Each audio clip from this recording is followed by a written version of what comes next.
ఇప్పుడు ఒక పేషెంట్ వచ్చారు, ఆల్మోస్ట్ ఒక 26 ఇయర్స్ ఉంటాయి.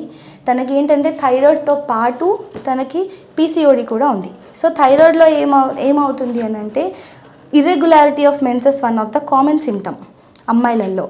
సో థైరాయిడ్ రావడం వల్ల తనకి పీసీఓడి వచ్చిందండి. సో ఏమైంది, స్టార్ట్ చేశారు.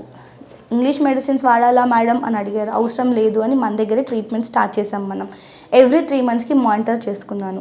3 మంత్స్ మంత్లీ డోసెస్ ఇస్తూ వెళ్ళాను. తర్వాత 6 మంత్స్కి తన మెన్సెస్ కూడా రెగ్యులర్ అయిపోయాయి. తన థైరాయిడ్ లెవెల్స్ స్టార్టింగ్ వచ్చినప్పుడు టీఎస్హెచ్ వచ్చేసి 25 ఉండే తనది. ఆఫ్టర్ 3 మంత్స్ 22కి వచ్చింది అది. Then after 6 months all of a sudden it was 11. ఆ 11 నుంచి తను ఆల్ ఆఫ్ అ సడన్ 7కి వచ్చింది. 7 నుంచి 1 ఇయర్ టైం పట్టింది 7కి రావడానికి. ఆ 7 నుంచి తను 5కి రావడానికి నెక్స్ట్ 3 మంత్స్ పట్టింది. 5 బిలో ఉండాలండి. 5 బిలో ఉంటే అది నార్మల్ టీఎస్హెచ్ లెవెల్స్ కిందకి మనం కన్సిడర్ చేసుకుంటాం. సో ఆ 5 లెవెల్ ఏదైతే మెయింటైన్ అయ్యిందో ఆల్మోస్ట్ 2 ఇయర్స్ వరకు నేను మానిటర్ చేసుకుంటే అది అంతే మెయింటైన్ అయ్యింది.